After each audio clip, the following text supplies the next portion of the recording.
This is not bullying, this is negotiation. Yes, you're right. Donald Trump is using pressure tactics to coerce India into accepting what it does not want to. It wants, Donald Trump wants to make America great again. For India, it is Indian interest, national interest that comes first. The message has been absolutely clear. But like you said, that it should actually be renamed as TCO instead of SCO. I want to go across to Dr. Sergei Markov as well. How will you like to respond to what Dr. Gunter has said? First of all, I think it's not just negotiation, but it's also bullying.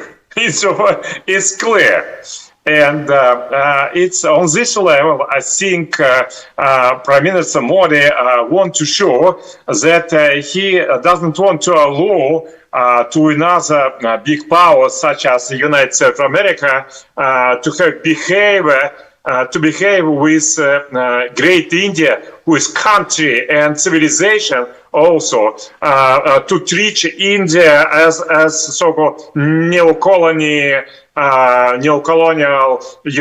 subordinated country. No, Prime Minister Modi insisting that India will follow own policy and we will not change it under the pressure.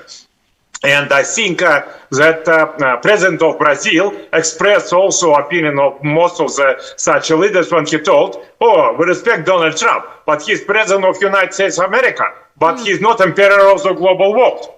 And it's the message of of all countries which they want to send to the Donald Trump, but mostly actual now it's for India and for China, because they are under the very big pressure, and the message to them from Washington is very simple.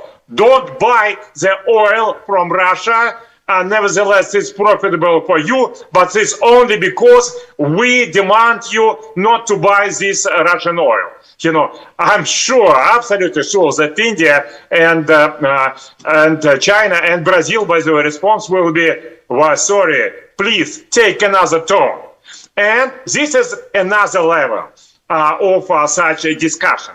And I think India and China and Brazil wants not only to give response to the United States of America and to Europe as well, who is also behaving quite aggressive, but also they want to build new community, new international community. And it's exactly was expressed as idea of President Xi during this meeting.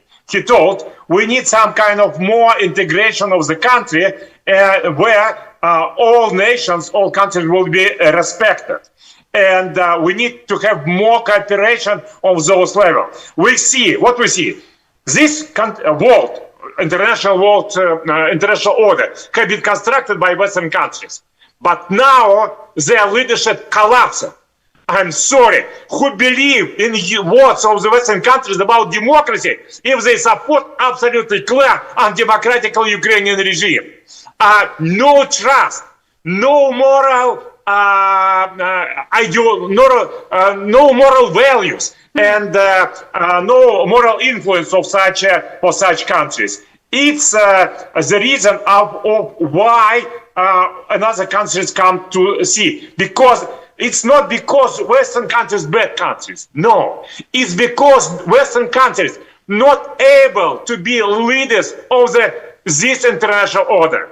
That's why another countries has to take part more active role. If Western countries respect own values, probably another countries will accept this international order. But if they have neo-colony style, if they sharply violated own values, another countries has to play more active role. And this is the reason of Shanghai Cooperation Organization exists. It's the reason of BRICS to exist as well. Okay. Mr. Can I Sushant, jump right in there, please? Yes, go ahead.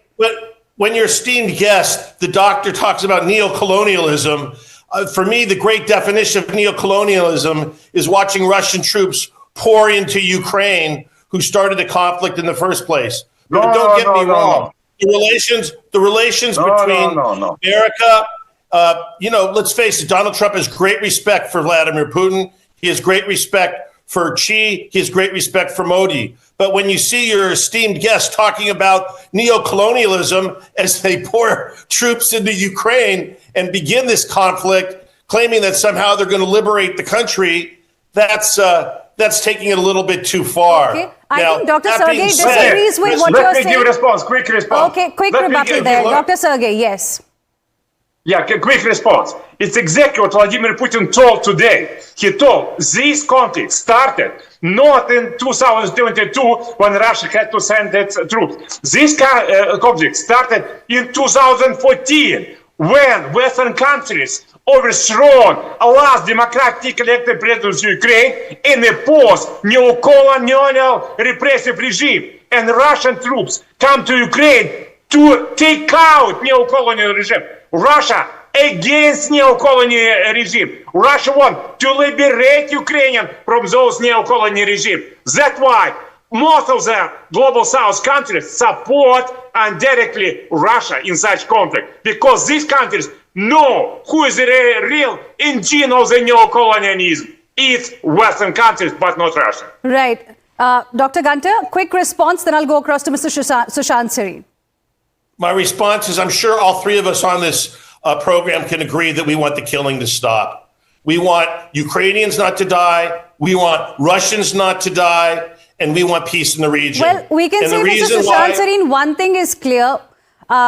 One thing that Donald Trump wants is recommendation for a Nobel Peace Prize. And I think he's not been able to, bring peace in any part of the world so far. He claims to have actually achieved that. But now it seems the way he has brought together three big leaders, the pictures are being shown to our viewers on the screens. Perhaps for this, he really deserves a recommendation. Will you agree, sir?